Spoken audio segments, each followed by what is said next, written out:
This is Phil with The Voice Party. This week's episode has been brought to you by All Roads Overhead's Garage Door. Let's be honest, this is the Bay Area. If you even got a garage, you're doing pretty well for yourself. So if you want to upgrade your life, why not start what matters most? The garage door. Upgrade your garage door today and upgrade your life. All Roads Overhead Garage Doors. 510-375-8756. Upgrade your life today. Welcome to the Voice Party, everybody. We got a very special guest today. I usually don't start the show off like that, but I'm trying to show off for you because you got professional in the house. I like that. Tell us your name, homie. I'm Filmore Mike, baby. Filmore Mike, live in the flesh, man. Radio personality. Just a good guy. Thank you, guys. That's been our show. Oh, shit. Introducing Voice Party Soundbites. Okay. That's gonna go away. We're still trying to work on this. You hear that? Yeah, I do. We got it's an alien invasion or something? cruise ships that dock? No, I'm fucking with you. Oh, the shit. toilet is right behind you on the okay. wall. And there's like a miniature submarine in the toilet. That's one of my And the favorite pipes. places. Is the toilet. Me too. Bro, a lot of naked. Instagram shit gets done there. Yeah, I vent, I get naked, take my thing, do Wash my your dookie, back. wash my back, you know. Hey, hold on. I thought I was the only one that Maybe it's the did my beard. business nude. Nah, bro. No. I tell my coworkers at work, right? You got to talk about I ask the my wash your females. back. Yeah, of course. Oh, dude. My females be like, why do guys like to get naked when they take a shit? I'm like, I don't know. I like to feel free. Oh, I don't know. If I'm gonna let it go, so I gotta get free. See, my whole thing is always like, what if some toilet water splashes up and hits my shirt? Nah, man. See, I wasn't thinking about that. See, that's my mind Can't frame. have dookie stains on your shirt. Exactly. Have you ever had an incident where you were stuck somewhere without a change of clothes and you had a unholy mark on your clothes? Yeah, probably so. When I was younger. Yeah. I don't know. why Then when this you get shit- older, you just say, "Fuck it, I'm just gonna go to the mall, go get some drawers, switch up my drawers, throw them drawers away." Hold on. Let's Talk about Finish riding wiping dirty. my booty with those same drawers that was already had the dookie stain. I want to go back to what we talked about before we started. Yeah. Because I forgot where in Oakland I was at. Yeah. And I heard someone driving yell to someone else, "Wash your back." And that's your shit. That's my shit, man. He started that little phrase, he will go up to random people with his phone and he's recording it, "Wash your back," and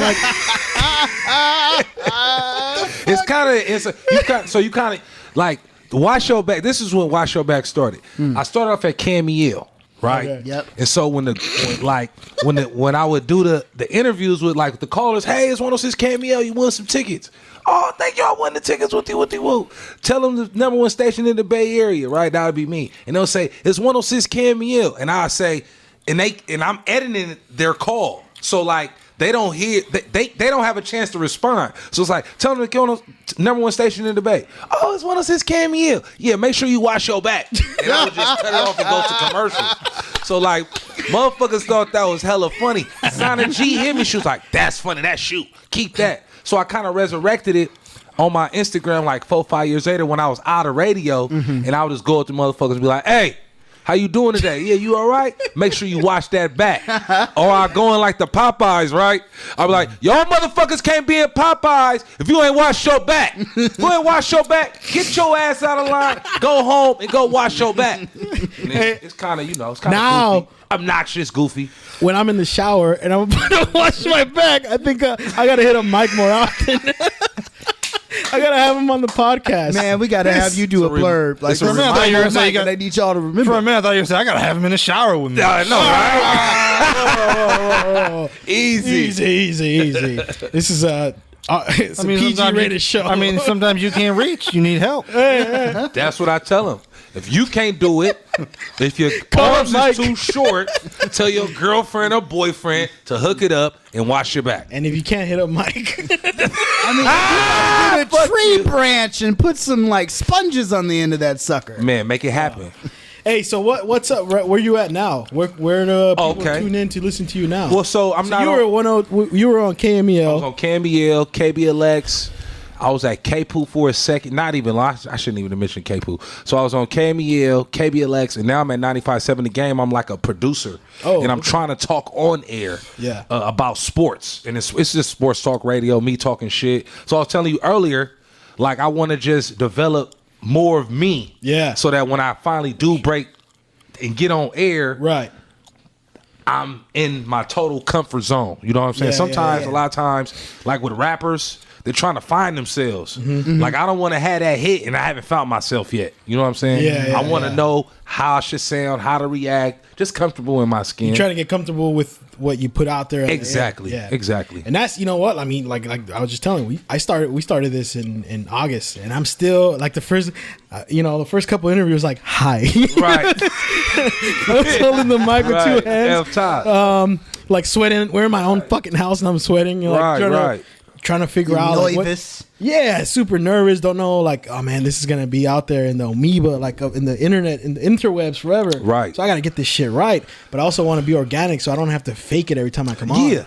That's, I mean, because some you could hear when it's phony, dog. That's the key. That's why I say, like, when I do finally get on air, I want all those kinks and cobwebs not to be there. So it's almost like when you playing a sport and like the analogy is, okay, he knows the plays, but he's thinking while he's playing. Once you really know the play, you don't got to think about it. You just, okay, that's what it is, and you just do it instead. It's more natural. Yep. So that's all. Yeah, and that's like with stand-up. Like, I memorize my set. I'll be comfortable. I'll be there. I could, if I go off topic, I know where to come back to. And when I first started off, I never used to do that, so I had no like repetition, right? No, you know, your foundation, right? Foundation, and that's how I see material. Right, I'll go up there and I'll fuck around with the crowd, but if my material is something I could always come back to whenever, like, oh shit, these motherfuckers are funnier than me in the crowd. Right. Let me just go back to my material where I'm safe. You know, right? Exactly. How long you been involved with radio? Because I met you 16 years. 16 years, bro. Like, it's crazy. Like, I started when I was 19. I'm 35. Maybe like 14 years, maybe 2-3 years, I was out of radio, didn't have a job within radio. But for the most part, I'm a radio guy, a Bay Area music guy. You're 102.1, right? That's where I was at. I'm at 95.7 now. 95.7 The Game. Yeah, sports talk. I remember 95.7. It was Z95.7, the pop station. I don't remember that shit. I was like early 2000s. You're older than Mike? How old are you? I'm 33. Oh, so I'm 35. 35. Yeah. Oh, damn. Okay. I thought you I'm were up older, there, bro. We met at Comcast, man. Yes. That's where I met you. Well, yes. Should I even say? Yeah, fuck it. Yeah. Fuck it. Fuck it. All right. Yeah. We met there. I had no idea you were involved with like, you know, it's funny because you were doing radio. What's his name? That other guy that worked with us, Chris Berger, he does his rap crew. Yeah, that's right, Chris. I had the comedy, and like everybody's having all these things, and side like, hustles and shit. Yeah, right, that's tight. Yeah, everyone's a superhero. Like, we're over there sitting in uniform, pretending we don't, we're not gonna talk about it with everyone. We got superpowers. And then you jump into the phone booth and you're Superman. Mm-hmm. Yeah. And I was gonna, like, it's funny because we kind of talk here and there, but the last time we really talked, man, you and then I see it in you. You could do it. Try and stand up, man.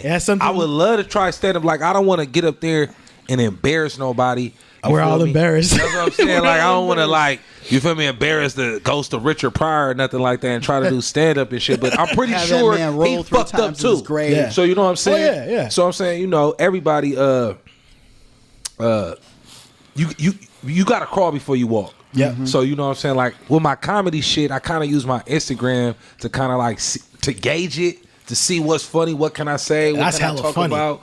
It's just hard to like come up. I feel like to come up with material and present it. That's the hardest part. To present, like, it may be funny, but you got to present it in your way that's funny. Yep. Like, you know what I'm saying? Yep. Like, I think of it as like, because we and you could be having a conversation, and like we'll talk about, we got fucking dried mangoes right there, Right. We could be talking about dried mangoes, and we talk about it. We'll, in the conversation, I'll think of a joke that I could say about dried mangoes, and you could also think of a different one. It could be completely different jokes about the same shit, Right. and it's just how you say it. Exactly. That like, okay, Yeah, delivery, presentation. but you could do that on the air in a different way. But it's different. That's what I'm saying. Yeah. So like, because they have no choice but to listen to you. fuck it, listen, bitch. Like on air is kind of different because for one, like you said, I have a foundation, so I know how to bring it back or get back to it. Mm-hmm. With comedy, it's just like it's just you. Now I do host parties, and I MC, so a lot of times the gift the gab, introducing acts and shit like that. Yeah. You have to have like, can't just energy be okay. Make some noise for Jose. Put your hands together. Right. It's more to it. Like if you want to be a good host. Like I really like to host and MC parties and shit like that. So people be like, man, what's your passion? Like that's one of my passions for real. The hosting, the MCing. You know what? That's how that's how I started. Right. I used to have a friend who was a DJ. And he used to throw these legal raves, and I used to be on the mic, like just fucking around. Right. Hey, quit punching that guy! Like we eventually had to stop because people were getting stabbed and shot. Right. But that's how I got like comfortable on the mic. Right. And event like that's kind of what I saw. Like I could probably maybe do stand up, and it took years, but I still suck. Don't tell nobody. But but you striving to get better. Oh yeah, for sure. And once you like you said, I mean, for you, I've heard you on the air. It sounds like you've been. I mean, I don't know. Like I feel like you already found it. Right. No, I mean, like I said, I feel like I've been on. I've never had my own show as far as like Monday through Friday type shit. Right. But I've done like either fill-in or had like a weekly, one day a week, like a Saturday show or a Sunday morning show. So like I got the experience. I just feel like I never got the real true opportunity. I mean, I got opportunities, but I feel like either something that happened fuck me up. I end up getting let go or fired or some weird shit. So you all right, bro? I'm just okay. A little cramp. I see. I was working out. I see how what's going on. Sore for working out. Oh yeah. You know what? This is a funny story. It was a day.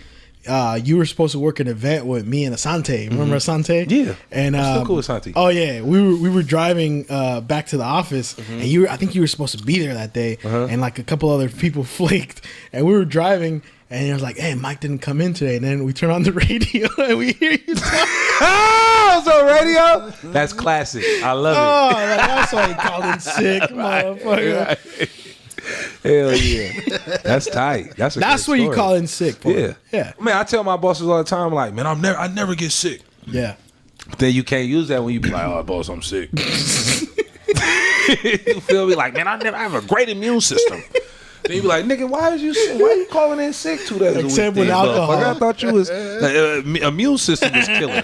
Well, you know, boss, this is I can't stay away from them chili fries. Right, straight up. That's right. Steak fries. There you go. The events. You have these events like every fucking weekend, it seems. Oh man, that's what I'm saying. So it kind of like I got a lot of shit going on. Yeah. You feel me? So a lot of it's based in like it started off with radio. You feel me? We talked about it on Other Boy Podcast. It started with radio, got into promo. From there, like with radio, you kind of associated with the parties because back, especially in early 2000s during the hyphy movement, it wasn't social media. What's that? No, I'm just fucking with you. Feel me? So it's like you had to listen to the radio to find out, okay, what's really cracking tonight. Yeah. So like I was with radio, so motherfuckers went like MySpace, Facebook start coming out.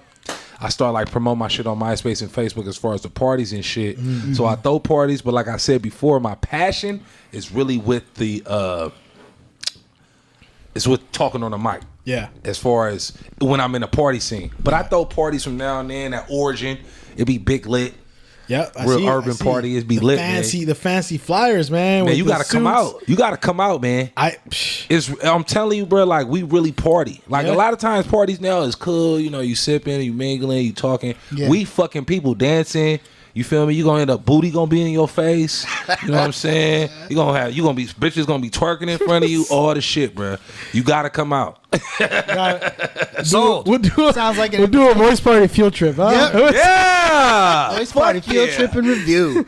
Wait, so with the events, man, like, is that like the origin? That's your home club. I mean, so the way the party scene is, clubs are shut down, come back, rename themselves for whatever reason. Set them on fire, get that insurance money. Nah, they ain't doing it like that. Nah, they ain't doing that shit. Fresh, but like play the arson. Right. They just, for whatever reason, they'll get shut down, or the owner can't afford to pay the rent. So Origin right now is probably the hottest club in San Francisco right now. The promoters I work with, Drew and Sonny, they got Origin. They got a couple other clubs that Origin on, but my favorite club to rock at is Origin. So whenever they're at Origin, they usually hire me to be on the mic. So. Okay. Hey, you just mentioned you like to be on the mic. I was going to ask you because I think I've heard you talk about this before. You have a background with music, right? Yeah, I mean, you did music, like you. No, I did music. As far as like, we mean playing instruments or like working in the music business? I thought I could have sworn I remember you talking about like you rap. Weren't you rapping? Nah, I never rapped. Okay. I always was on the mic.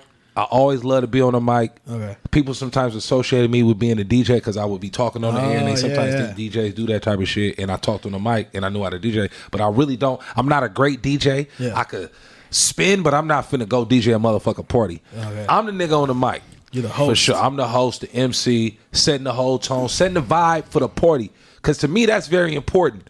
You got a motherfucker on the mic, he just saying shit that's hella lame or corny, like, hey, what's up? Hey, let's go. Single ladies. But you could say that, but it's a way you got to say it. You have to have that energy. You got to have the energy to me. You got to show that you care. You got to use your voice as a true instrument and understand, like, I could say something like this and bring it up and down and understand, like, they're listening. Yeah. But at the same time, you don't want to say too much so that when they are listening, if you start talking too much, guess what happens? You lose them. You lose them. You just saying anything on the mic, and it's like, bro, you saying too much. But when you at that nice medium, that nice balance where you not talking too much, but everything you saying is really hitting, that's the key. It ain't about saying hella shit or saying the same thing, because a lot of times people on the mic, they'll say this all day. They'll be like, yeah, let's go. Yeah, let's go. Okay, yeah. Like, they just keep doing that all night. Instead of like telling people like, hey, where my birthday people at? You know what I'm saying? Where my people that celebrating life in this motherfucker? You happy to be alive? It's your birthday? Make some motherfucking noise. You feel me? And you feel me? Like, you use your voice as a true instrument. Yeah. So like, I'm a real champion of being on the mic. I think it's a science. Personality has a lot to do with it too, man. For real. Yeah, for real. Yeah, personality has a lot to do with it, because I would think not everybody can do that. Nah, I was telling somebody I was at a party last night and the DJ was killing it, but when he was on the mic, it wasn't like, it took a while for the party to build because he was bullshitting on the mic. You feel me? And usually I be itching to get on the mic if I'm in a club, but I have to protect my voice and my brand, because I see now I'm really good on, I'm not trying to brag on myself, but I'm just keeping it real. Like, you feel me? Like, I feel like I'm really good on the mic. Other people like, bro, you one of the best on the mic I ever heard, bro. So I try to incorporate some comedy along with saying shit that really matters. You know what I'm saying? For example, it'll be a club coming on in the song, like it's a twerk song, right? I'm trying to think of a song. I can't think of one right now, but it'll be like a Amigo song, right? Right. City Girls or something like that, but not City Girls, because I use something else for City Girl. But what I'll do is I say hella randomly, we call this cheat on your man music. No. And the whole club be looking like, so throughout the club, I might be like, man, shout out to my ladies cheating on their man tonight. You feel me? I might say, it's always the Latinas talking the most shit. You feel, like when a City Girl song come on, I might say that. Like, it's always the Latinas that be talking the most shit. Girls, people go crazy. Yeah. Like I say, it's always the dark-skinned girls talking the most shit. So you just get them riled up. I get them riled up. I say shit like, This is the side chick anthem right here. See, I ain't never said If that. you know you ain't the main. But I'm saying though, that's what happens though. Sometimes I'm doing it and I want to be the best MC on the mic. So my thing is, sometimes there's certain shit I could say that's kind of related to me, right? And be like, watch your back, or in the club I might say, oh, somebody cheating on their man tonight. You feel me? Like right now, somebody, like the song could be going on, like right now, somebody cheating on their man right now, right? Shout out to you if you going to church in the morning. Like I say shit like that on the mic in the club, so it's like, oh, it's like a shock value. You know what I'm saying? But I try to be spontaneous too. So like a couple of weeks ago, I'm in the club, and it's a song called One Time for the Birthday Bitch, 2 times for the birthday bitch, 3. Basically, it's talking about the birthday bitch, right? Right. That's a cool song for females. For niggas, it's not so cool. So what I did was I flipped it. I'm like, you know what? Shout out to all my people in the building, man. You know what I'm saying? All my prayers, all my birthday people. Crowd went crazy. But you know what? Shout out to my fellas in this motherfucker. But this next song, this ain't for you. And then that song dropped. 1 time for the birthday bitch, 2 times for the birthday bitch. You feel me? And then they went stupid because they got the correlation. Nigga, this ain't for you. So my birthday bitches right now. We're gonna get back to y'all, but right now we focus on our birthday bitches. So I'm sorry. It's time to go to the bar. Yeah. Hey, or just watch the girls. Watch the girls twerk. Exactly. Yeah. Hey, on that same note, you just mentioned something about working out, man, with the party life, because that shit will fucking get to you. Is that why you're trying to?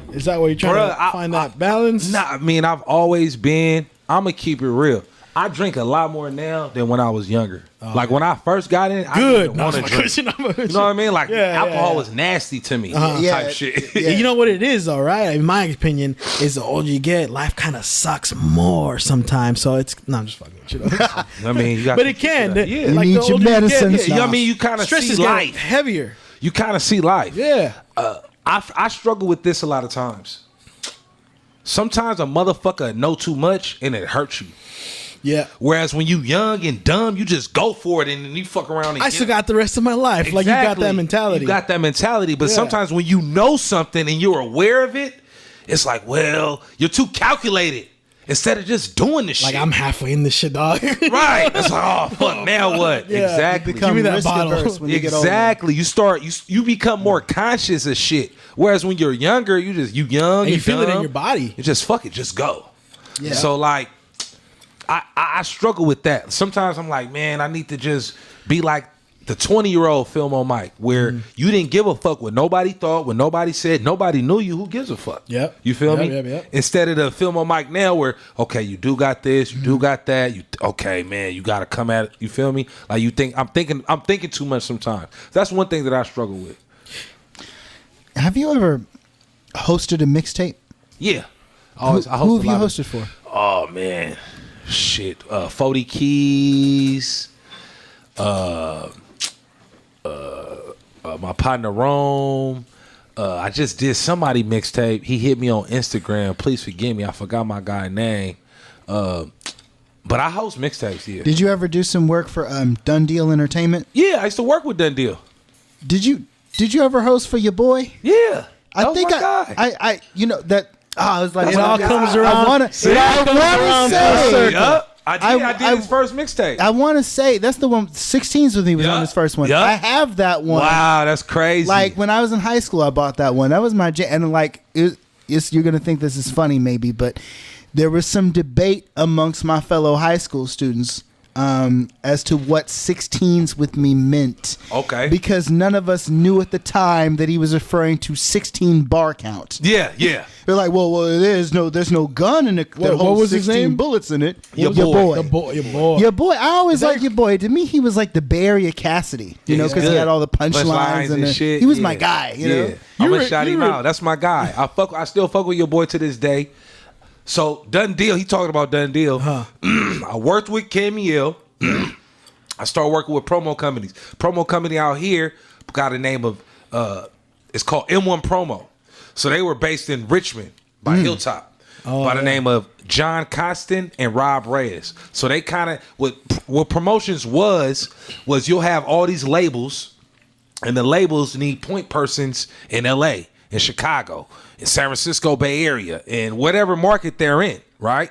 So they'll hire a promo guy. So when, say for instance, 50 Cent comes to San Francisco, he got somebody to drive him around, just a promo guy. Like basically he's setting up all the snipes, doing the promotion for him, running around from radio to the concert to the hotel or whatever, getting the weed, shit like that, little promo shit. So I was working with them.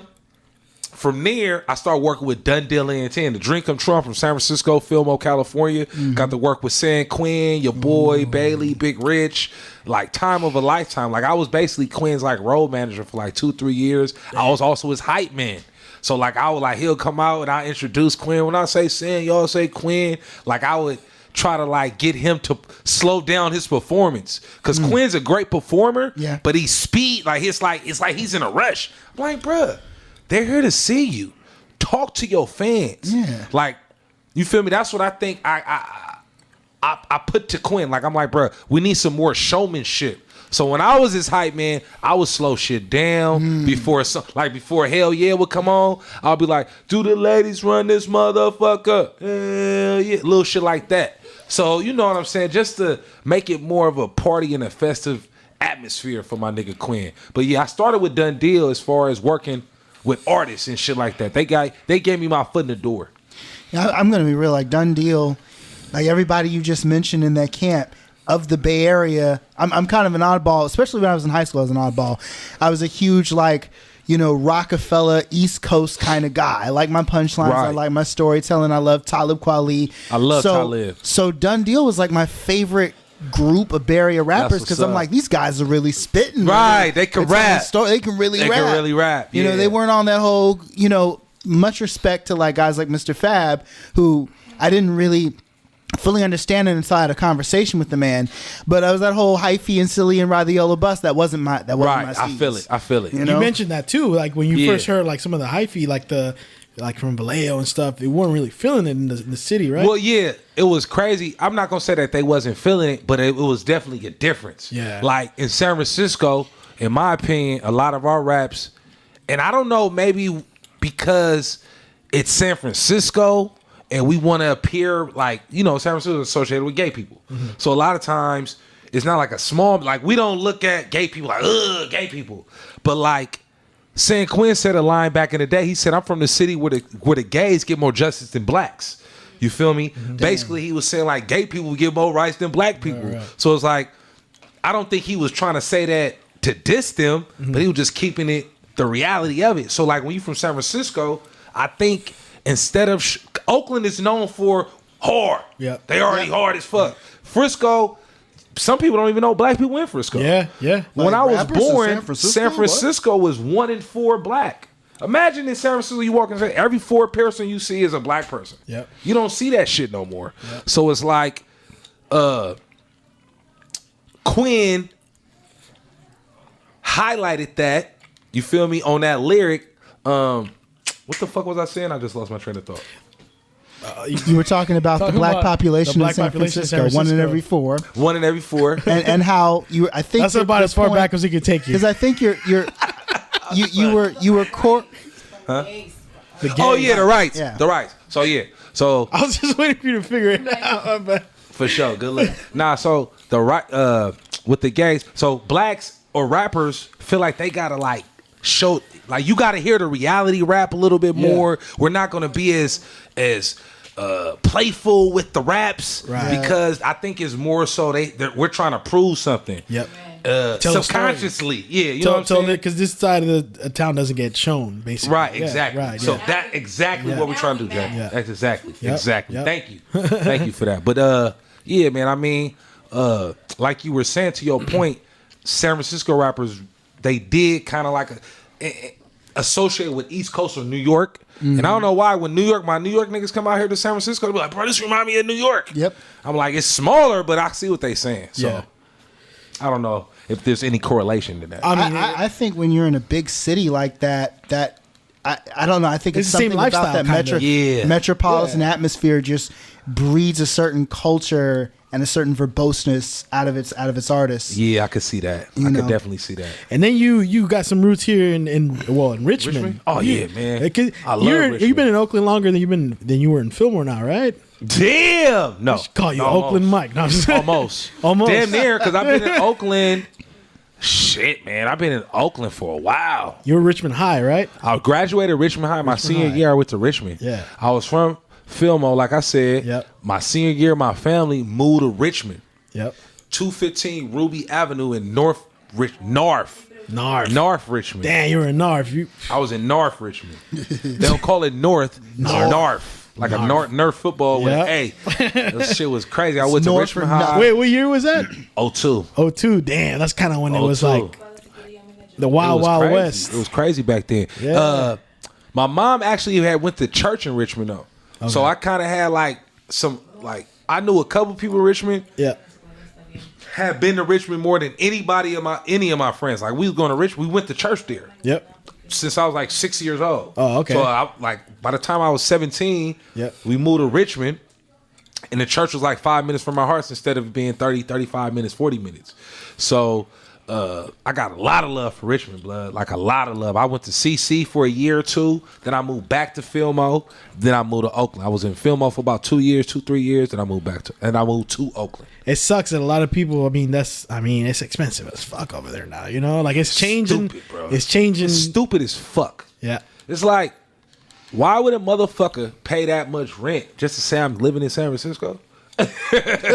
Like that's basically what motherfuckers doing. Like I was MDU for Comcast, so I would go to them high rises downtown. You see how much is this? $4,500 for what? Yeah, for something this size, right? Like what the fuck? And the material, like it's not like the materials and the things that they put in the apartment was like hella expensive. Yeah, it was cheap ass shit. Yep. Like they would just put in the fucking regular shit. It's not like the utensils or like like the bathroom had gold IKEA faucets shit. And shit. It was like IKEA shit. Exactly. Now, like a friend of mine, couple of friends of mine who live out like near, I want to say Hercules, are in a nice apartment complex. They have like a little community barbecue area, a miniature library that the occupants there. I'm not sure how much it costs, but I'm like, if that apartment complex you're talking about doesn't have those amenities, right? Nah. Well, some of them do, but yet still, it's like $5,000 for a 1 bedroom. It's crazy. No, I'm not same though, man, because a lot of people are leaving the city now and all that. As far as like what you do with the partying, how have you seen the parties change over time? Because you've been doing this shit for what, like since you were 19? For a long time. And have you seen like people? I'm sure back then partied way harder than they're. I mean, what do you see? Weird. So party goes from my party and shit. Like I party. Yeah. You feel me? Like I go to different cities just to party. Like you feel me? I go to Miami to party. Yeah, I remember that. I go to Atlanta to party, see how they shit is. The Bay Area, it kind of moves around. Like when I first started, I was fucking around with E40. I first met E40 at his club, the Ambassador's Lounge. So my big homie, Big Von, that's on the radio. Von would DJ every Friday, and I would try to like get on. This is actually my first gig. I would get on the mic. Tommy Buddy and Manessa, Manessa Buddy and Tommy. They used to own. If you heard of this club called the Beehive. The Beehive the Beehive didn't turn into, but they were the owners. They went to 40 and they bought a club together, or at least a club together called the Ambassador's Lounge. But Tommy and Manessa, they used to run the Beehive, ran the club. So I asked Tommy, like, bro, I'm here every week, man. Let me get $75 to be on the mic with Big Von. And this is after Trace had left. Trace was on the mic then. He would be on the mic with Von. He had left. So Von was like, nigga, I don't care. Just ask him.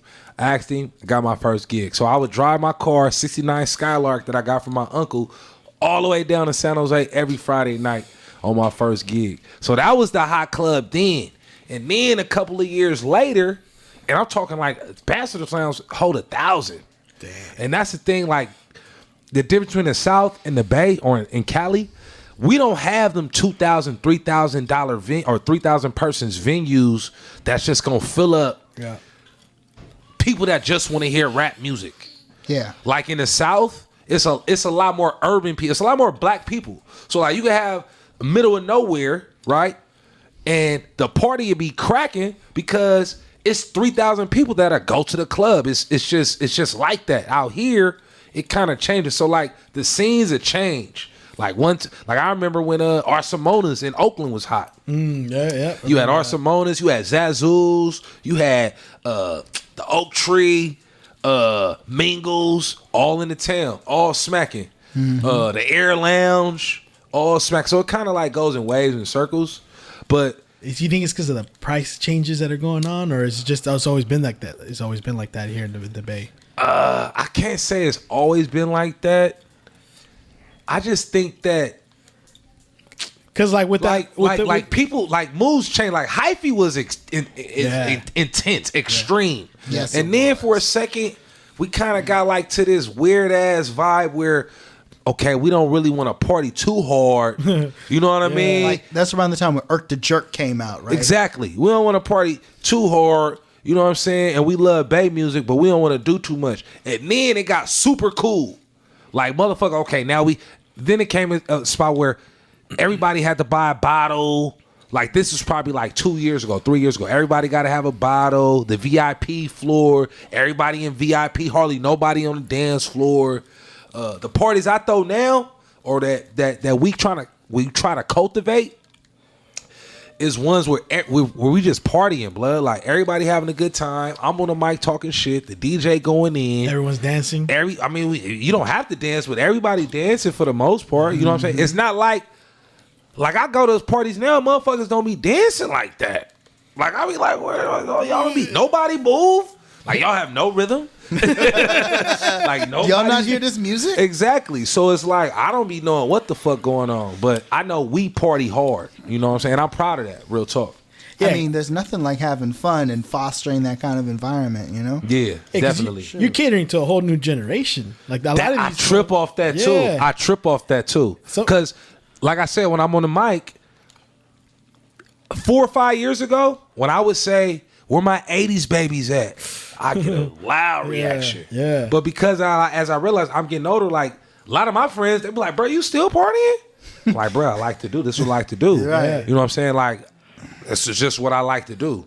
So it's like your generation a lot of times don't come up with you. Right. You know what I'm saying? Or they don't stay down like how you're down. Like they may party 3 times a year where I may party 3 times a month. Yeah, at this point, you know, folks are settling down, maybe getting married and having kids. I'm dealing with that a lot. And this is your profession though. Like, you know, it's you gotta evolve, man. Yeah. You gotta. I have to evolve, and I'm not even nowhere near close to where I want to be. Like, ultimately, I want to be getting paid. Like, Filmore Mike is on the mic. He's the DJ. Yeah. We're paying Filmore Mike $5,000. What do he need to get down here? Whatever the fuck. I can take $2,000.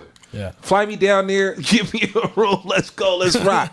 You feel me? I charge $150, $200 right there. I take $1,000. Let's go. Yeah. You feel me? So I'm trying to build my brand, network with other cities. Like, I'm trying to get something done in LA. I'm trying to get something done in SAC.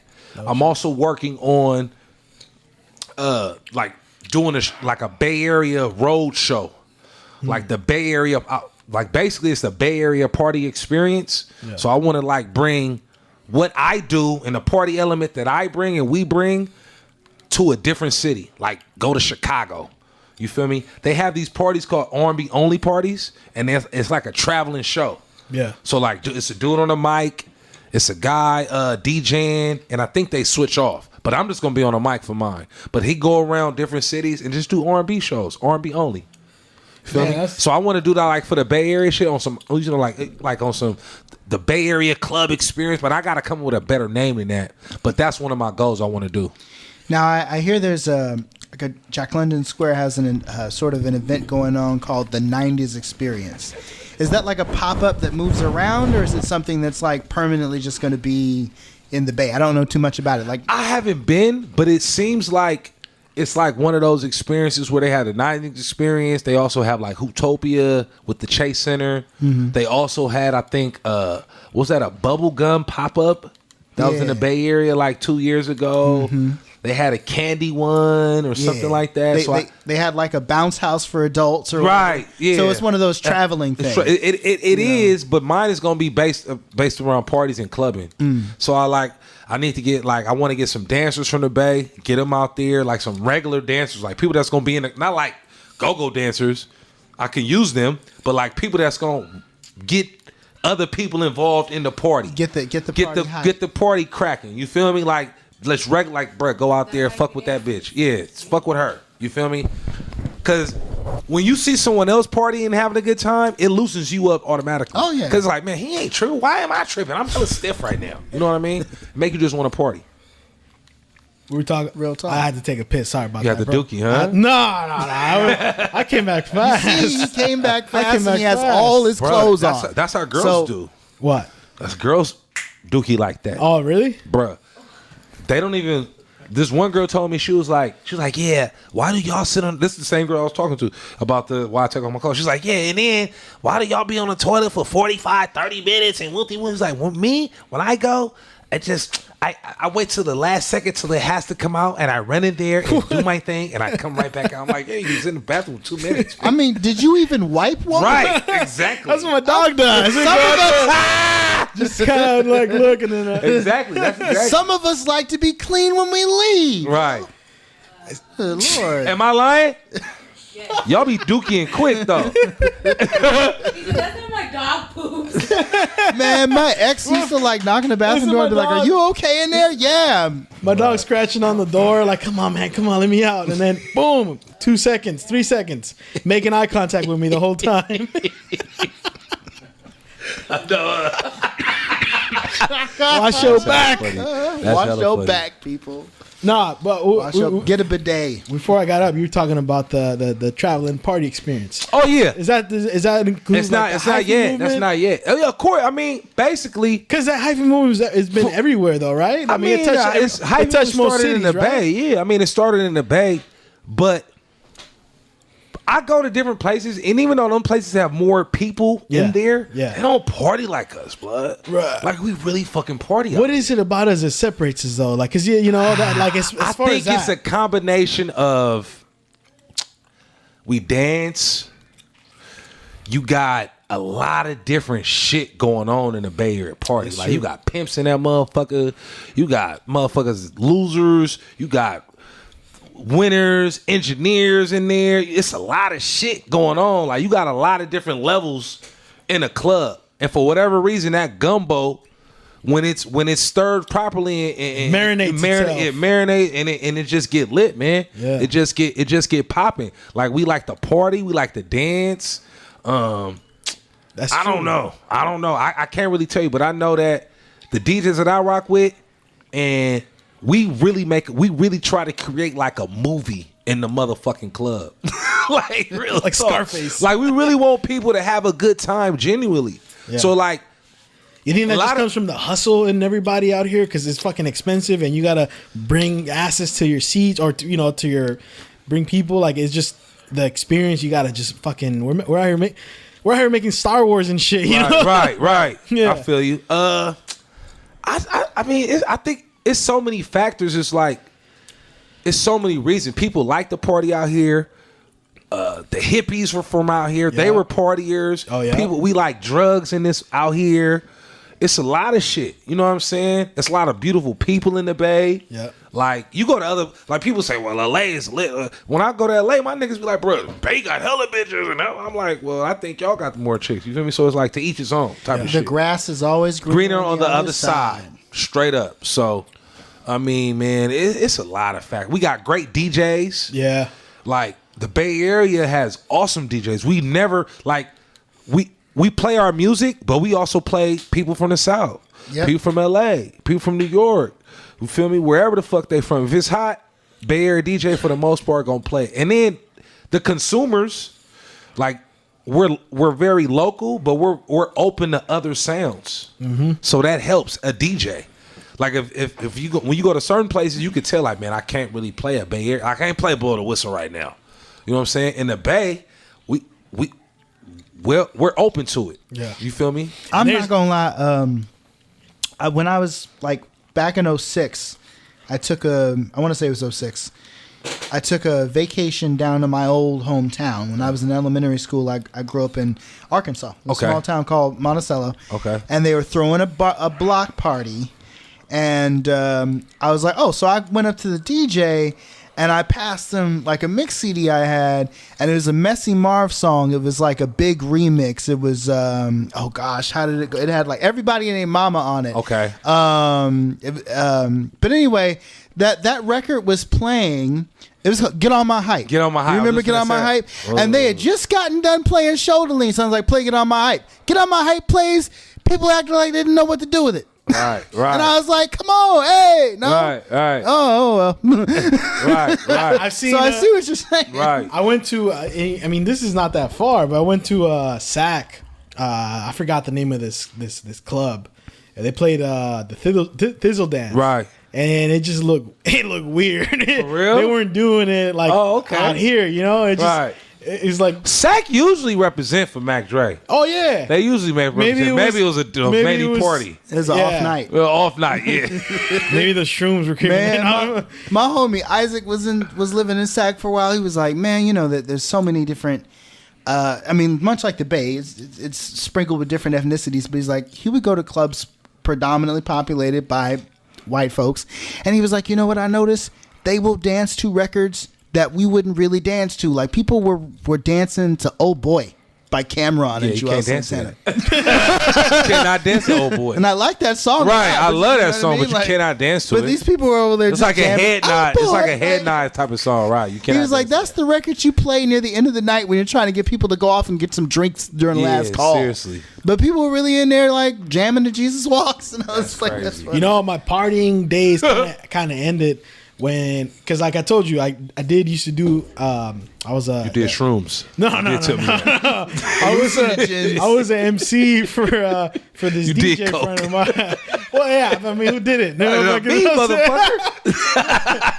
no, but I was the hype man for my boy who was throwing these like raves. Yeah, you told me. Yeah. And then it just like for me, the partying days ended like when motherfuckers started getting shot. And I got shot at one of the events, that and ain't like, cool. yeah, like for you, like I mean, I've been in the party and it's been shot up.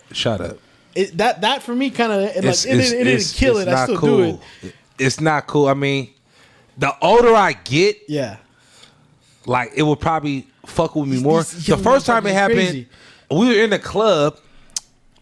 Fucker by the name of Demir. Actually, I went to his party last night. Demir had a party. Kafani was there. DJ Slowpoke was there. And somebody tried to take Kafani's chain and ended up like shooting in the air, like by the DJ booth. Ooh. And I'm like in the club and you hear it, and it's like, what the fuck? Like, damn. But you're so young. yeah. You don't really think of like, damn, bro, I could have just got killed right now. Like, you know what I mean? And then to come around like 12, 13 years later, when they had that Airbnb party on Halloween, and that fucking DJ got killed. Oh yeah. In a house party. Yeah. It's like, fuck, bro. Like, that's sad. Like, knowing I was with that DJ, right? I didn't know him that well, but I was with him 2 nights prior at the Schmop House with Cool John. Cool John had a little Halloween Taco Tuesday party. I pulled up, hopped on the mic, was rocking with the DJ that was there. Rest in peace to the DJ. And then 2 days later, motherfucker's dead. And I do this shit. Like, literally, I do this. I don't do it as much, but I do this. So I'll come up to a party, and I see the vibe. And if it's cool with the DJ, I'm like, bro, let me hop on the mic. And he'll let me hop on the mic, and I try to turn it. But my point is, I could have been at that party. Yeah. And just said, man, let me hop on the mic. And I could have got smacked because he got killed. The DJ got killed. I've never heard of a DJ being killed. Nah. So like, Life, that's crazy. That's so what the happened, older I yeah. get, the more I realize, like, man, I do not want to be around parties that people are getting shot up and House, killed. those fucking crazy house parties. It's a house party. Because when growing up, man, like, you know, I mean, all these Richmond house parties. that y'all legendary for house parties, yeah. There was every weekend there was like 2 or 3 to show up to, and then, Right. like I remember on one of them, this was the fucked up part of it. Like the person's uncle was there, Yeah. and he came out and something happened, and these motherfuckers just shot him because Damn. of something, and he had nothing to do with the party, you know, It's like fucked up. Yeah, and then another once, I this dude, something happened where I was kind of drunk and not threatening him, but I was just talking crazy, Right. And then he's like, oh yeah. And then when he pulled out his piece, he was so drunk. As soon as he pulled it out, he fucking shot him, like he shot the floor. Oh fuck! And then something happened. Someone dropped him, but he dropped the pistol. This was at the Burnt Ramen. You remember that place? Damn. And then someone I forgot what happened, but it got crazy that he left and the gun was in the floor. Oh my god! The club owner kept it. But he got his gun took. What a loser! he was fucked up. When he pulled it out, I guess he was gonna shoot me. He but left the gun. It was like what's his name? B Rabbit's friend, Cheddar Bob. Cheddar Bob. He had a Cheddar Let's Bob. Go Burris. Yeah. Let's Go Burris shot himself too in the club. Oh, for real? Hell yeah. Oh damn. I remember one time, motherfucker handed me a gun in the club. What? And it's like, Filmore, hold this. I'm like, oh shit. That's random. Okay. Hella Right random. now? Where your gloves at? It's evidence. Straight up. He didn't want the gun to fall out while he was dancing, huh? Nah, I think what happened was, I'm trying to remember.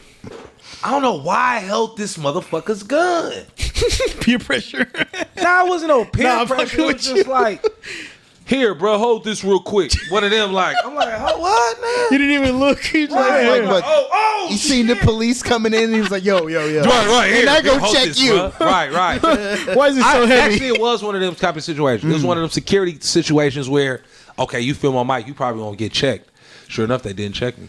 Right, because you're the talent. Smart man. Well, nah, I would go. It's like you frequent a place so Yeah. much. So, Oh, they that's know just you. Filmo. Let him in. You know. You want to go where everybody knows your name. Right, exactly. So this nigga crazy. Hey, you about to start Exactly. spinning with Right. the gun in your hand. Right, Thought it was a mic.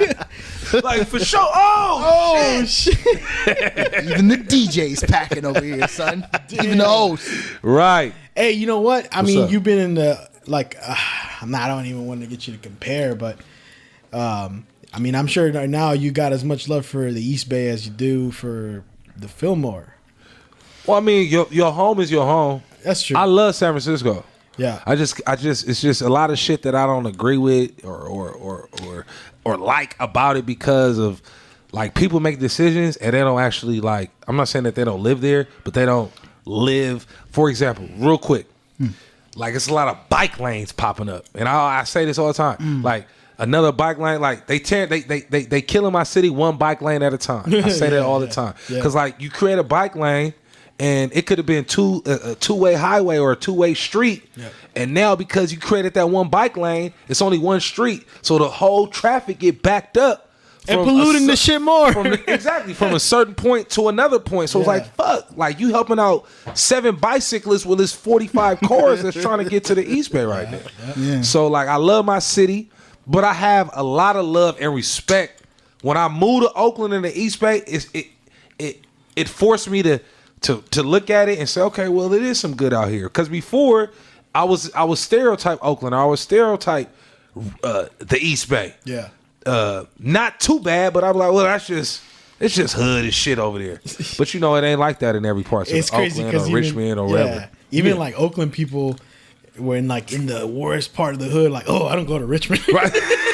So what the fuck It's like, what the fuck? What the fuck? And then You in Richmond the people worst say part that of about Oakland motherfucker. too, though. Right? Yeah. It's back and forth. Like, oh Right. Jesus, no, I don't go over there. Like, the motherfucker, fuck? I live on, I live Right. over in the 40s. Like, Right.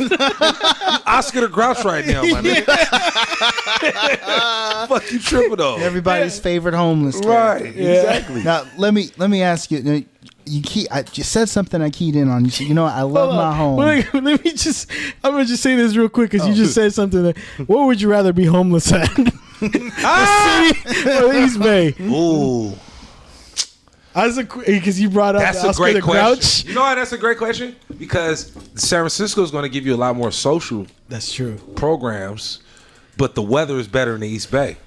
So it's like, do I want the better social programs or I want the better weather when I don't have shit? I could be vegan over here.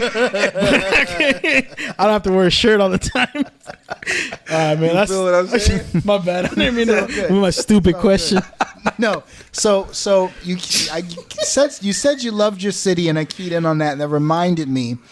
So San Quinn, your former musical colleague, was in a film. He was a cameo in a film that I absolutely adored, called The Last Black Man in San Francisco. Did you see it? Yeah.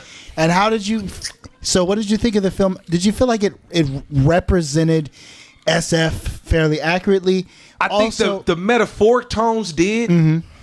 The metaphoric tones. Yep. When I say that, like when they were arguing, and the dude felt like he had to say something or do something because the guy called him a faggot and all this shit. So I felt that. That's San Francisco. We have a small man's mentality. We feel like we're more important than what we are. We hear our San Franciscans. We're very prideful people. So in some words, in some tones, I did, but in other tones, like when you look at the look of the film, I think it could have showed a little bit more hood and the contrast. Right. Like it could have showed how you could be in Pacific Heights and then you're in Filmore, just like that. Right. I would have liked them to do that a little bit more. And then if it could have been like San Francisco or the Bay Area, we need like a Friday. Yeah. We need like a show or a movie that kind of like explains what the fuck is all of this and why we do what we do. Yep. Like we need we don't need like a video. We need like a no holds bars, funny ass movie that kind of like explains and like lightens up what we do out here. Yeah. You know what I mean? Yeah, because Friday got that perfect for LA. Perfect, bro. And it got their culture to the point where it's like it's not too much. It's not like real Crips and Bloods and gangbanging. Right. But you kind of got a feel for LA. You know what I mean? Very subtle little things they put in there exactly. too. We need that for the Bay. Right. Man, maybe you got to I'm ride with it. you.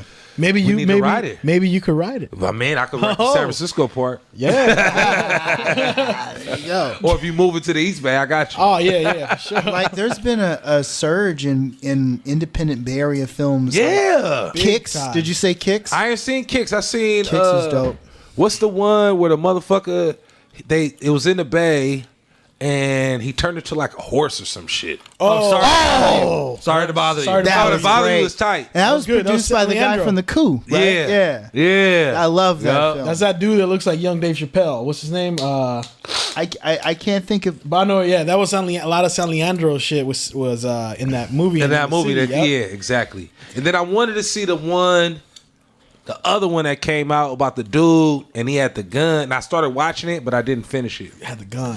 The white boy had the gun, and dude is on his second strike. Blind Spot. Blind spot. Yeah, I wanted to see that too. Yeah. I didn't make that one, but that was on my list. of Right, things to right. see. No lie, man. Right now, there's like a little, what's it called? Like renaissance of filmmaking in the Bay Area. The Bay Area. A lot of them. Definitely. I mean, we just had a filmmaker here whose stuff's gonna be on Amazon Prime soon, and like, That's big. yeah, and like we interviewed Dante Clark, who was in the movie Kicks, and, Right. And it's just like everyone's talking about like this is kind of becoming a little.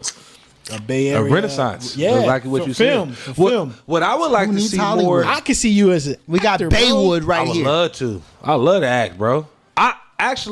My cousin is trying to put together, like, it's a lot of YouTube films and shows and series. So he's trying to actually put together a YouTube like documentation of series and films. But I told him, I'm like, bro, you got to do it. You got to be like the Black Seinfeld, bro. Yeah. You just got to talk about like.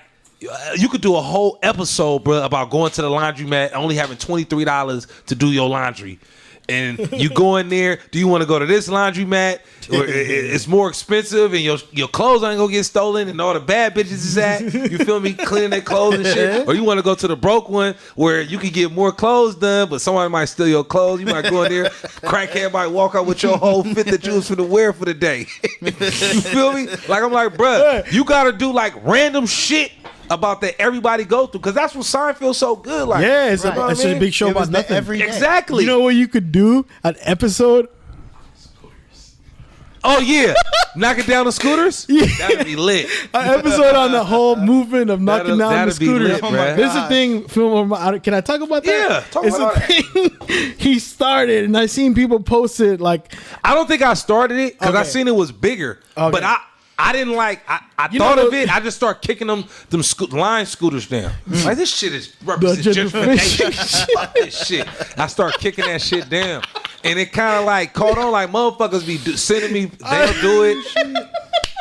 It's actually hella funny. It is hella funny. They're Right. like, what do they say? What's the line they say when they kick him? Because he reposts all the videos they send him. I usually talking about gentrification. Okay, fuck this shit. Yeah, they just knock it down. Like and the scooters and shit. I saw one day I was driving down somewhere in Oakland and I seen like 2 scooters in the floor. I was like, fucking Mike was here. I definitely was. The calling card. Right. It's like finding a fucking batarang. Exactly. Oh, we knew who did this. You can do a whole episode about that. A fucking Seriously, scooter epidemic in the Bay Area. Like, where are these fucking scooters coming from?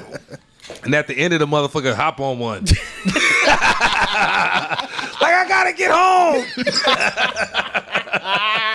After you get let out of jail for knocking all of them down. Right, exactly. You gotta take one home. I'm telling you, Bro, man, so what do you got going on right now? Like you got any new projects you're working on or Yeah, so I'm doing my party shit. I'm trying to get on 95.7 The Game. Or like I said, I'm producing right now. Yeah. I manage an artist by the name of A.K. Frank. A.K. Frank? Yep. I'm still managed Frank. He's super talented, rapper, producer. Younger guy, huh? Yeah, he was 2-3 years younger than me. Oh, okay. So he got some albums coming out with Irk the Jerk, actually. Kevin Allen. Okay. They got a hot one coming out. Nice. I'm talking like, he been working so hard, man. The dude is really talented, and I think me and him suffer from the same thing, either a lack of exposure or just not coming across that real break yet. But that nigga Frank, bro, you should check him out. Super talented. He can rap. Like I said, he can produce. He got a lot of projects coming out this year, so I'm working with him. And exclusively, like a lot of people like, Mike, I want you to manage me because I got a lot of connects. I know a lot of people. But it's like, bro, I got a job. Xfinity, I'm trying to build my career, and I'm trying to build. I can't manage 2-3 artists, not yet, at least. Right. You feel me? Like if Frank blow up, and I could just represent Frank and do that and do it, be his hype man and do parties randomly and shit, and then I could focus on managing 2-3 other artists. But managing one artist that's dedicated and works is hard enough. You feel me? I don't want to get no artist and the motherfucker is lazy. I gotta do hella shit. I gotta motivate the motherfucker. Frank, I ain't gotta do shit. Or remember the schedule. Yeah, exactly. Right. Shit like that. Frank is self-driven, self-motivated. You feel me? Like, I just gotta do little shit for him. Like, Is this the first one you managed? Like the first artist? the first guy I managed. I didn't even want to get into management. It just happened naturally. Nah, my boy Will Bronson was like, "Hey, I want you to help road manage Frank."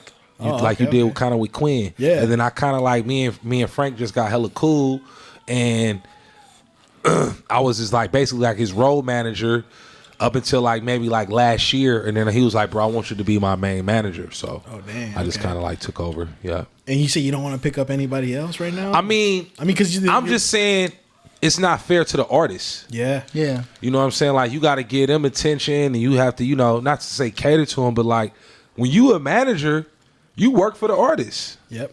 You know what I mean? Yep. Like, you like, not to say it like that, but like, I'll be like, Frank, you need something? Like, you know what I'm saying? Like I cater to my artists. You know what I'm saying? Like, I do that. Like, it ain't just all the, oh man, okay, where we sign at? I gotta pay for shit. We gotta pay for videos. Now I get it back, but you gotta put out the money. You have to do that shit. I can't do that for 3-4 different people. Right. You gotta help Not him, yet. Help him book shows too, right? If he's not, I gotta help him book shows. Well, it's kind of right? it's kind of yin and the gang. So like right now, he hasn't been putting out music right now. So nobody's really checking for him right now. Slowly but surely, we're gonna start putting out some music videos, putting out more content. So hopefully, motherfuckers, it's like, okay, we want to hear some more Frank. And like slowly but surely, as the year goes on, he gets more prominent. Well, That's our goal. If he needs music video production, Here goes the plug. IOP Here goes the video, plug. we make things look pretty. is Okay, what for we sure. say. So like Phil and I, like Phil's a master director, and even though he's currently keyed in on Sega right now, do the talking for the both of us. That's why I got he's the working. job. I'm just busting. Do y'all balls. sound good or do y'all not sound good? I'm busting your There you go. chops. I'm doing my job. I'm just busting Doing your my chops. job. But no. Real talk. Like, we have amazing work for. Okay. We awesome prices. We're trying to work. You We're trying to work with motherfuckers that wants to work, and we don't mind paying because at the end of the day, you could get something done for free. But then that motherfucker is treating it like But the person that you working with, like, yeah, okay, I want you to be this in the video. But if you're not paying that motherfucker, they don't take your shit seriously. They come late.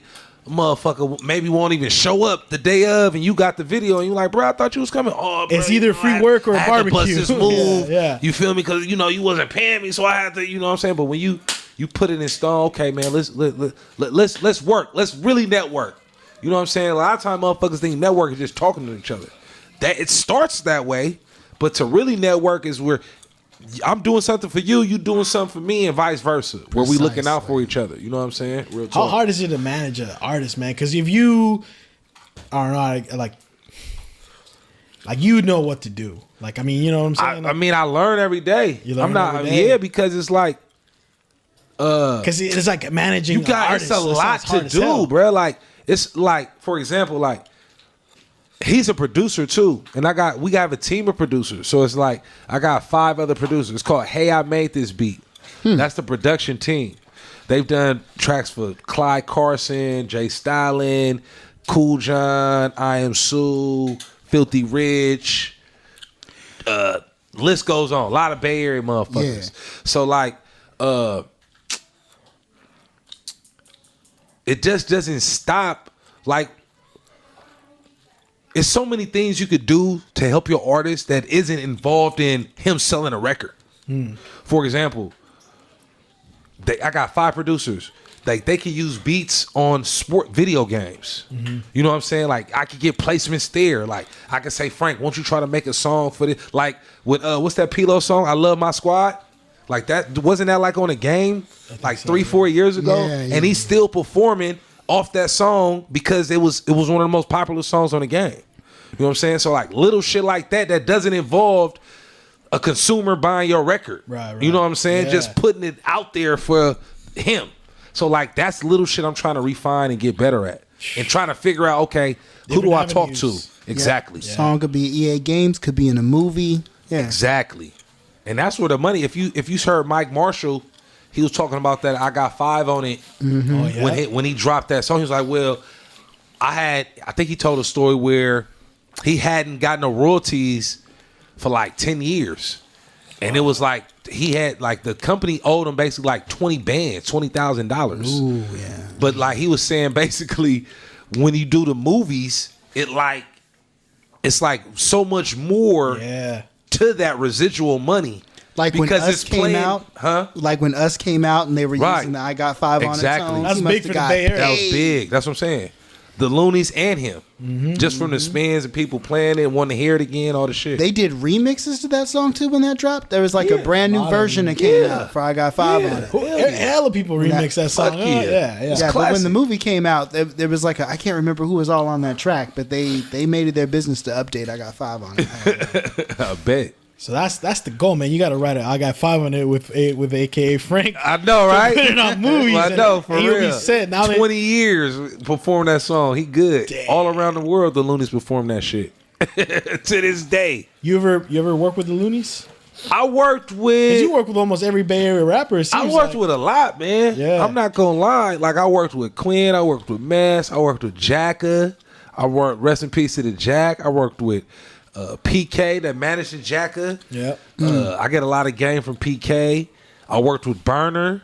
Nicotina too, right? I worked with Nicotina. Worked with Messy Marv. How was that with Nicotina? Nicotina weird, man. Yeah. He weird as fuck. Because I heard stories about him. He be seeing me like, Filmore, tell Quinter I said what's up.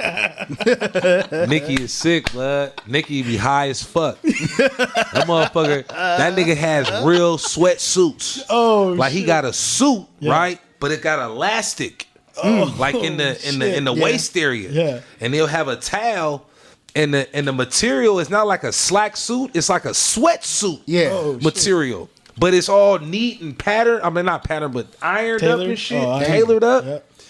Nicotina's his man. He's one that, like, if you think about it, like Mac Drake got a lot of his blueprint from Nicotina. Real talk. Dre Dog, when he was Dre Dog. Yeah. When Dre Dog, I think when Drake came out, he started touring with Nicotina.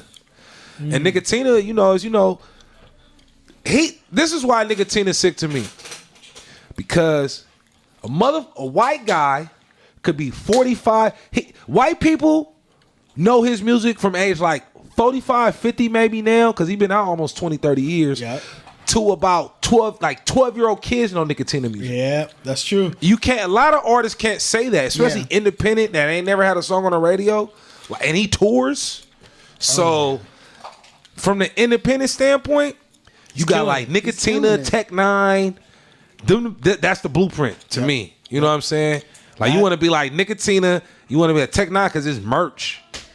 Right. I heard stories from Tech Nine where he was like, bro, I made like 100,000 in merch at a show. Man, I think my favorite. I had 100,000 in merch. I had a conversation with a friend of mine the other day. I recently heard one of my favorite artists off of Rock Nation, Jay Electronica, just announced that he was going to finally put out that album that he's been teasing for years. What's it been like 8-9 years? Yeah, and like for me, it's I don't fuck with Jay just for that. To me, he was always overrated just because I'm like, bro, drop an album. He got Anita Baker. Got scared to drop an album because his last album was so big. Never thought that he could overcome the first album or the second or that album. Yeah, and like my whole thing with him is just kind of. At this point, I feel like dropping an album is a mistake, and this is why I say that. He, to me, is like one of the first artists of the digital era that can say he's going around touring purely off the music that he's releasing off of SoundCloud, the little drips and stuff. Like, I think that should be his legacy. Like, he should just be like, yo, man, like I came out with a new track this year. I'm going to go tour it again. Right. But an album kind of spoils that because he has this 8, 9. It's kind of like Detox at this point. You know, whatever you put together is only going to be disappointing. Right. Or it's going to fail to overshadow what you've already done. Right. I agree. I agree with that. That's some real shit. He should just keep doing what he's doing. You know, it's not like he's falling out. It's not like he's not getting booked for shows. Right. You know? He definitely get booked. You mentioned I would something, do that if I was him. Shoot. You mentioned something about Nicotina that I remembered because where I was working last, one of the last jobs I was at, with my coworker is homie Ben. He's older, in his late 40s, white dude, deep in the Bay Area rap. And he used to always go and buy a bunch of like whatever CDs, like Jacka, what was that? Garcia Vega group, right? You know, 11-5. Like buy all those old Bay Area rap albums from Rasputin, Adam, and he stacked up so many of them. Recently, he's been selling them. I guess he says Bay rap is popular, like it's getting really popular, like Ukraine and the Middle East and South America. Wow! And he's been selling these CDs for like 150, 200, 300. Big money for these single CDs. Like, wow, that's crazy. And they want to buy them because I guess there's like crazy, bro. Little hip hop movements growing in those cities. Right, now I can see that. And they listen to the drugs are over there, and you know some of the music that talks about drugs. They're all about that shit. I feel it. And they're just now hearing this stuff for the first time. It's new to them. Some of them it's new to them. Kind of like Mac Dre is new to some of those Middle Eastern countries where they got their hoods. Right. The war just came through, and like people were hustling and finding ways. Shit. And he tells me like everywhere he's selling these albums, like they're paying big money because it's like folk music to them. Like, you know, like it's nah, man. They don't I have agree. access to it like we do. They can't just go up on YouTube and call that up. Right. Yep. But the South, a lot of shit in the South. Bay Area music is different. Yeah. Like because I was almost like kind of like you. Like I didn't really get into Bay Area music until I heard people like San Quinn because for whatever reason I was more so into other forms of music. And then when I got like maybe like 15, 16, that's when I started getting into Bay Area music or like really my own sound. Yeah. So I loved this ain't even the Bay Area music, but Bay Area folks fuck with Mos Def. So when Black on Both Sides came out, I remember he was at Amoeba on Haight Street. I went to see him at his in-store on Haight Street when he did Black on Both Sides. Reflection Eternal, Talib Kweli, Black Star, that album. Like I was on them albums. Immortal Technique too. Immortal Technique. Immortal Technique was sick. And I'm not gonna lie, I didn't really get into it too much, but I would listen to Immortal, but I didn't worship. Like I worshipped Talib. Oh Yep. yeah. And Most. Like Black Immortal was Star, man. Yeah. like I thought Common was overrated when I was like Common. I like him a lot more now, but I never thought that he was a better lyrical rapper, in my opinion, Than Talib or Most. I'm with you. I always I'm with you. thought Common was, if it's them three, Common's the third. That's Yeah, just me. yeah. Okay. Common got the type voice. Yep. He got maybe some more commercial songs, maybe. Yeah. Mainstream. Maybe. feel. Especially after Kanye picked him up. Yeah. Right? That's what Yeah. gave him the real boost. You're right, it like did. B is still my shit today. B is a great album, bro. Like- B is one of the greatest. Who's of the one best of your albums favorite 2000s. all-time favorite rappers? I've never asked you this. Oh man, I got a lot. Like your top 5. Shit, man. What's it called? The Mount Rushmore. Okay, so when you saying top 5, like ever, Lyricists currently, ever. do you mean like right now? Are you talking like?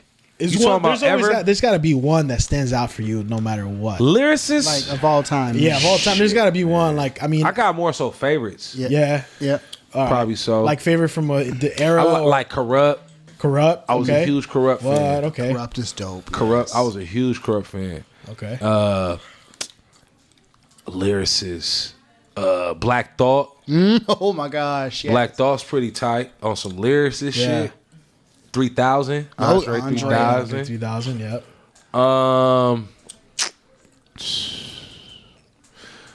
Let me think. Cause lyrics is Nas maybe. Nas. Yeah. Yep. Maybe Nas. And then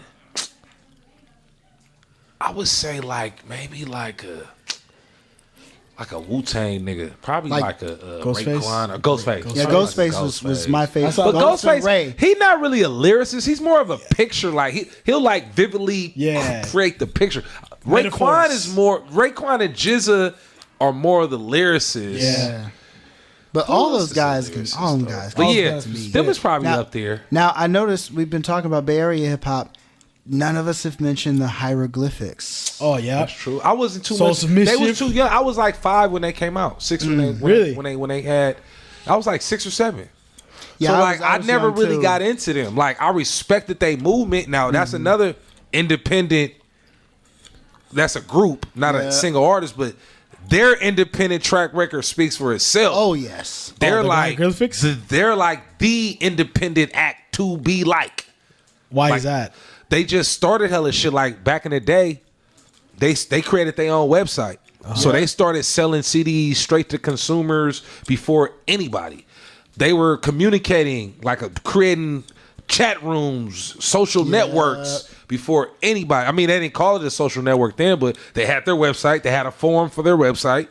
Their fans would talk about what they like, who they liked, shit like that. And it's basically like a social network. Yeah. Oh shit. Because it's all these people with like interests, which was hieroglyphics, talking about, oh, I like this video, oh, I like that one. Little shit like they were communicating with their fans before Facebook, MySpace, just on Instagram. their own forums. Just on their own forums. That's what I liked about the Deftones. You know Deftones. They used to like one of their most popular albums. They hyped it up on their website and just communicating with fans. Right. And like that was like before MySpace. Yeah, that was big. I mean, Tech Nine got big like that. Sack. You know, all Bay Area. I forgot like what he Northern did. Cali. I read his, not read, but watched his documentary. And I think he said he gave away, like it was a new platform, and he was like, man, I just put the video on here. My label thought I was stupid, but I put the video on there, and everybody liked it. Or he gained a bulk of his following and his cult following just from that video, just releasing it and letting it go. So For you, has social media changed your life as far as like, I mean, you know, has what? like social media, like Nah, it ain't changed. Hell, not nah. changed, but you know what I'm saying. It helps a lot with the shit you do. Yeah, I mean, it does help. It does help for surely. You I use think it for we the still right. gotta- You use it for the right reasons. I for tried sure. to. I think I need to be more active. Okay. What's that motherfucker name? Gary V. I put a lot of my shit on my story, Yeah. and I need to start putting it on my main page. Oh, yep. Especially like I need to do like what I do is I'll post at night. I go into my little liquor store. If you follow me on Insta, I go into the liquor store, right? And I go in there and I And I just started doing this, and I started recording it, and I would go in there and do the Lion King song. And I've been doing this for maybe like a year now. I was going there like, yeah. Go in there, right? And I just go in there and start talking shit like, bro, what you doing here, bro? You got these old Funny ass look. motherfucking peanuts. Get these motherfucking peanuts off the shelf, motherfucker. You talking about a funny Funny look? look, yeah. The Avengers of Funny Look. Those stories are interesting as fuck to watch, man. You gotta they're pretty. get on there. It's pretty funny. I feel pretty like I funny. know these guys now. Bruh, well, I go in there, right? So they Muslim. So I go in there like talking big shit. I be like, bruh, you prayed to Allah 5 minutes ago and now your ass eating bacon, snorting coke. Fuck is you doing? How is you just prayed to Allah, funny look? He like, fuck you, motherfucker. Fuck you. That's why I fucked your bitch. You have a prosciutto sandwich in your mouth right now. Right. I saw It's good, ain't it? I saw they were chewing some customer out, and the guy's like, "Help me out, Mike." Huh? They were chewing some customer out. We don't want you shopping here no more. Right. And you were filming, and the guy's looking at you. He's like, "Come on, help me out, Mike." It was getting out there that. It's like, where's that liquor store at? Oh, it's all. Give him a plug, man. Like, what is it's called the Green Side Store. Okay. It's on Bancroft and 77th in Oakland. Okay. And if you go in there, if you say funny look, they gonna know. Oh, you know funny look because they call me funny look You get too. a discount, dog. You got Uncle Funny Look. You got the kid. That nigga named Funny Look Junior. You got Funny Look number 1. You got Funny Look number 2 and Funny Look number 3, and they can all be. You could call Funny Look number 2, number 3, number 1, number 2. It don't even matter. He just goes in there Right. and roasts these guys all day. And It's he hella posts it. funny. It's funny as fuck. We in there clowning, and then like a chicken come in there, right? Yep. So like, Loving basketball. and I don't know why this is so funny, but like I just started.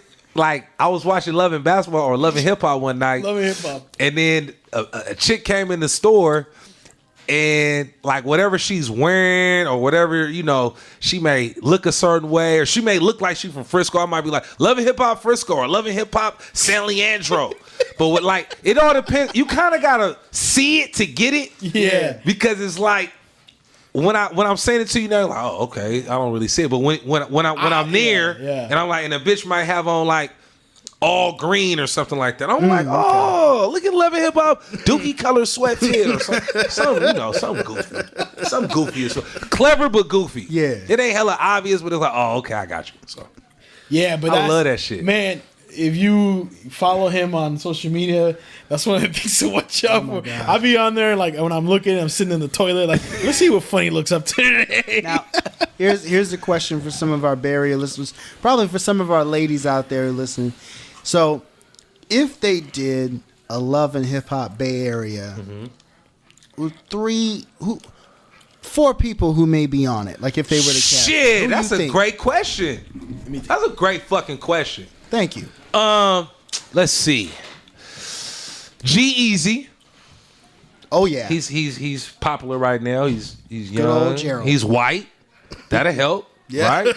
Get Got the a white viewership. guy in there shit. Okay, we gotta have some females.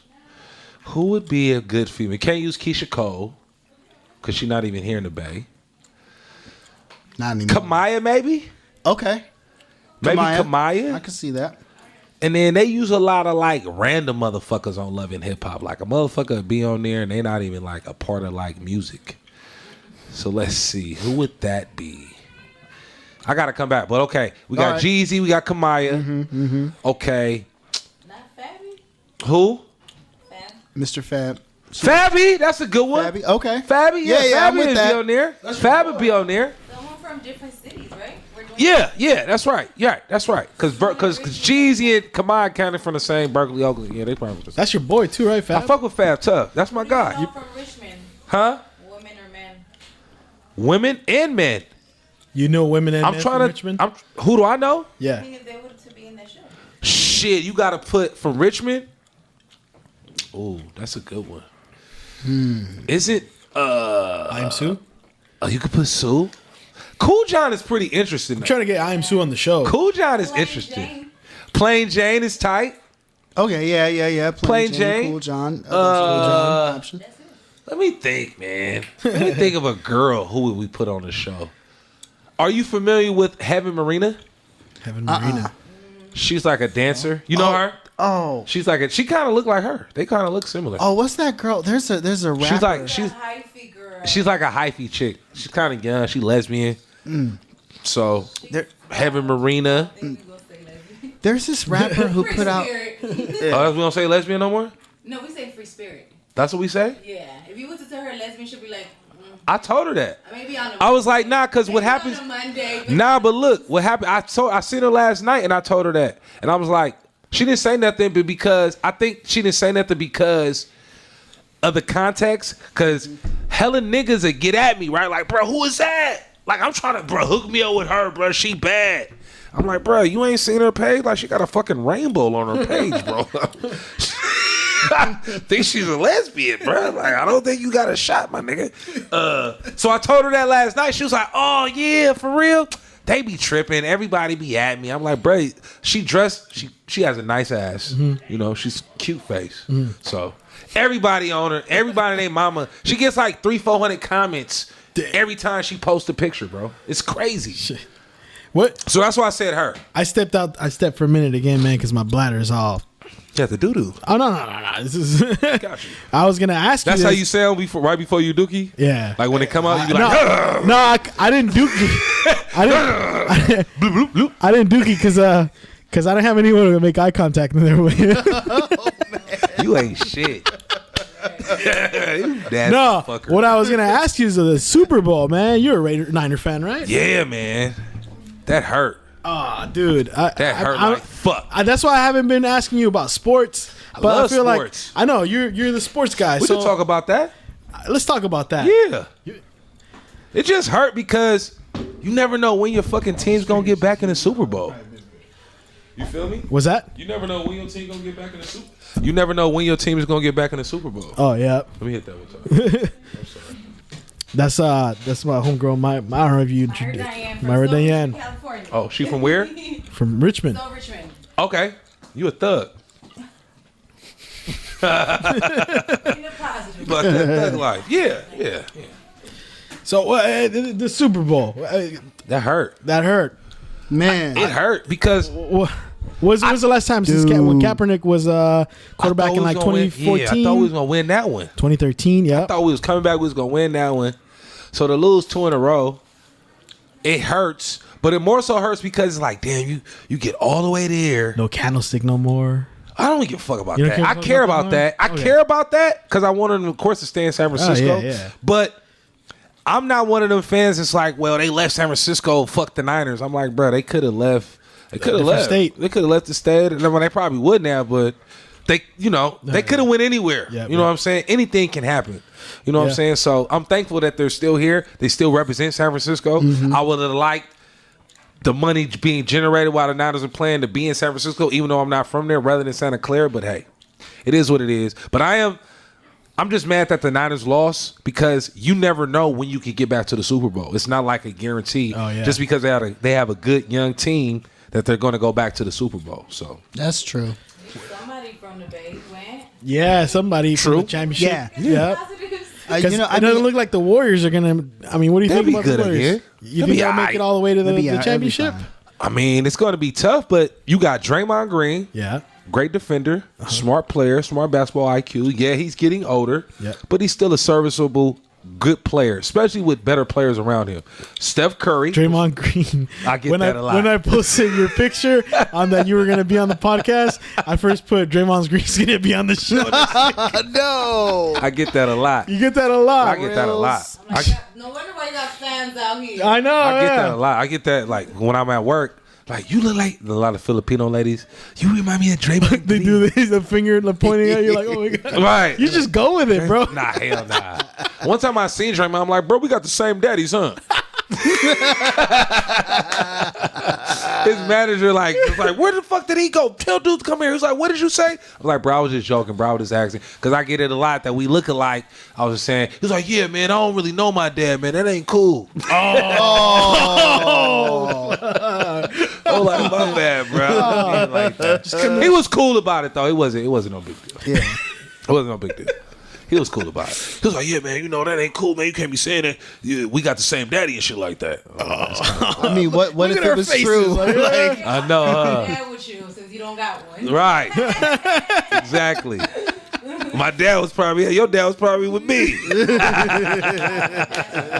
got the same daddy, motherfucker. Wait, are you guys, how old apart are you? Like, he's younger than you, right? Yeah, Draymond, this is what, 30? 30? Oh, 31? yeah. 31? Oh, okay. So he looks like you. You don't He look looks like him. me. Yeah, Exactly, he looks like exactly, you. exactly. Let's get it. Let's get it right. Get it be right. your baby brother. No. Right. My little Day-Day. That was his mama called him, Day-Day. The Riley to your Huey. The who?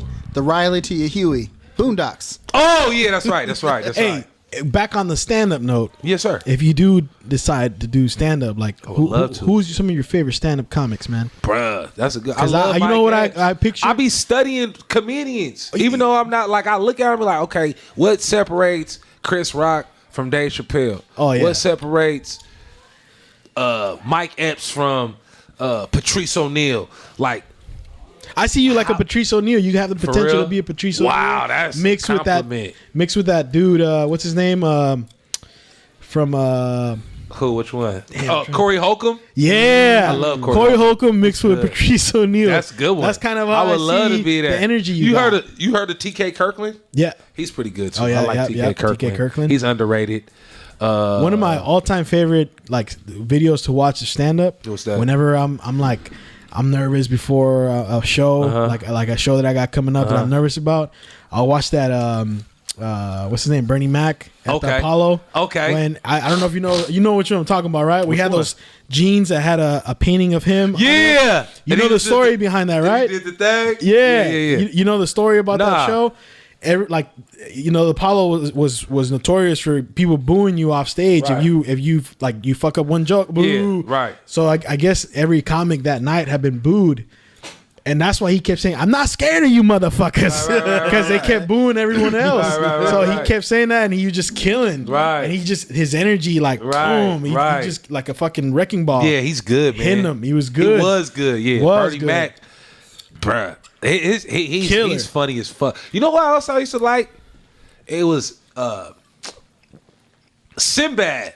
Oh yeah, yeah. Sinbad. He had a comedy special in Atlanta. Maybe like in 1990. It was one of the funniest stand, and he didn't do no cursing. Yep. It was funny as fuck. Which It is was hella hard to funny. do, right? It To is be a hard to do. Especially comedian. nowadays too. Oh yeah. What? My favorite comedian though Yeah. is Eddie Murphy. Eddie Murphy.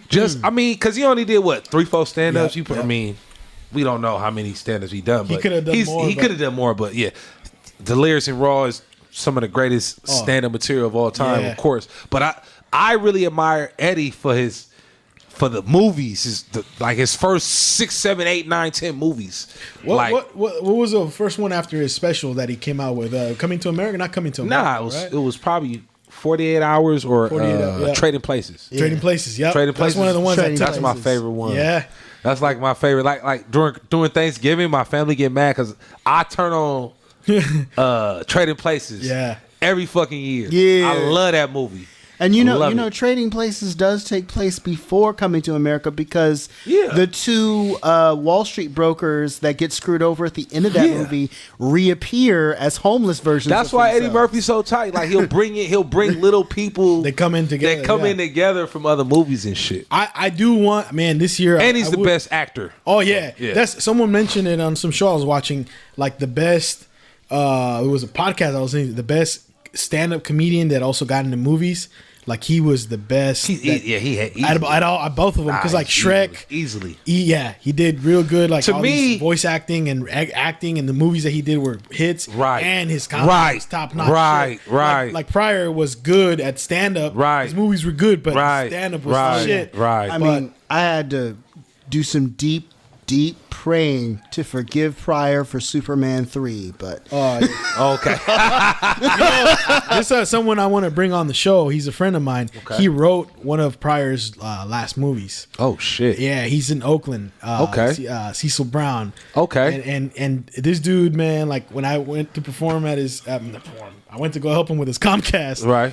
He told me that he told me that there was some book about slave comics, like slaves that would perform for each other. Wow. And I want to talk to him just about that. Right, but right. there's so much he wrote for Pryor. Like, dude, That's crazy. When I was talking to him, I was kind of nervous. Right. I went to Best Buy with him, and I was like, Jesus Christ. Right, motherfucker wrote for Richard Pryor, the GOAT, man. Yeah, That's big. He's a professor now at UC Berkeley, but like, so you were the one person I want to see perform, because there's people that I've asked you should try it, and they have, and one of them, he had it, but he's like, I can't get this nervousness, I can't handle it, bro. I'm not gonna. See, and that's what you I'm don't not have. a nervous person. You don't have it. Well, you have that nervousness.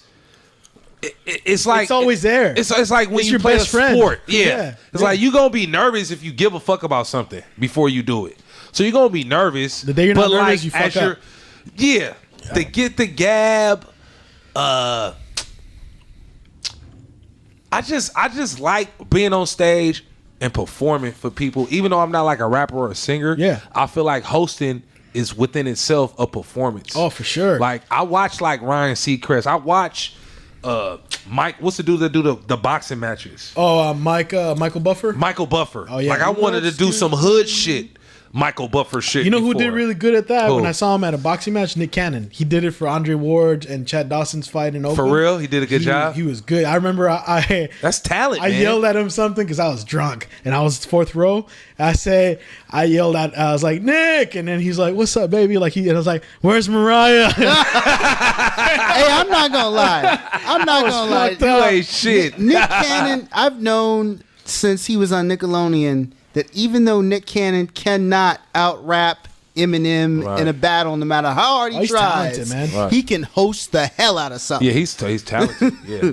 I admire people like that. Real yeah, talk. for sure. From a host to a host. Even like people as corny as Ryan Seacrest. Yeah. Like you have to like admire, like, bro, nigga getting paid hella money. He's like the number one paid radio personality in the world. Yep. And I'm in radio and I don't admire that or look up to him or take greatness from whatever I can take from that. I'm a bullshitter if I don't. And holding a conversation, like you said, radio, like that's a skill in itself, man. That is a skill. That's like for hosting, you could for sure do. I mean, even if you did, I do host.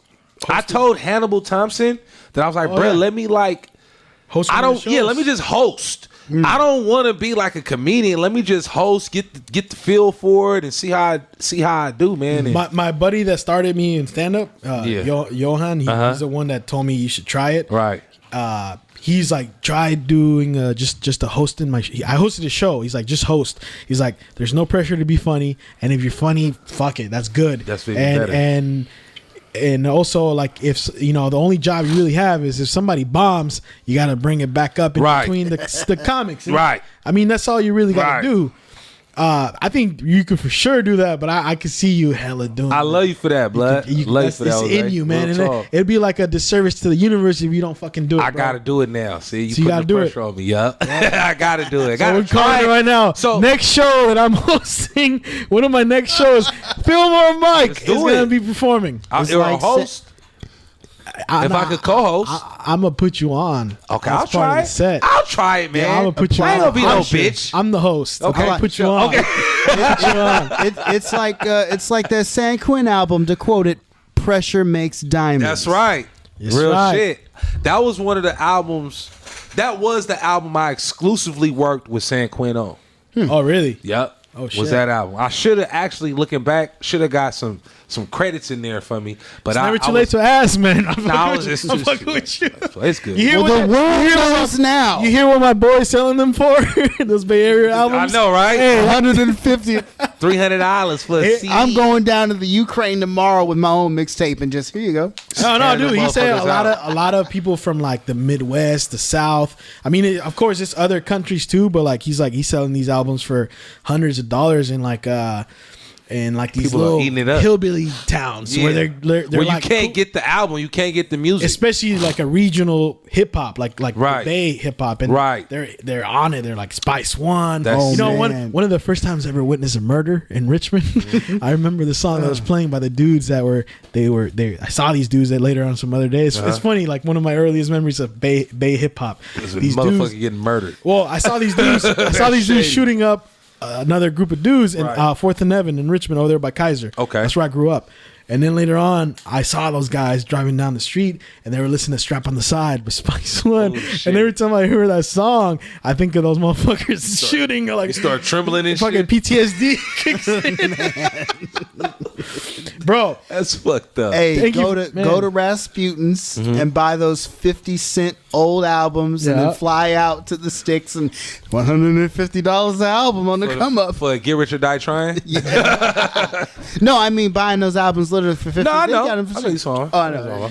hey, bro, I want to thank you for coming down, man, and real. hanging Oh, out thank with you, us, bro. bro. I appreciate it. Thank you for It's- having me, man. Oh yeah, I had a lot of fun with you. I love it. It's been like years since we've It's probably been like a year or two. 2 years. Probably 2 years since that last one. Oh yeah, yep. Yep.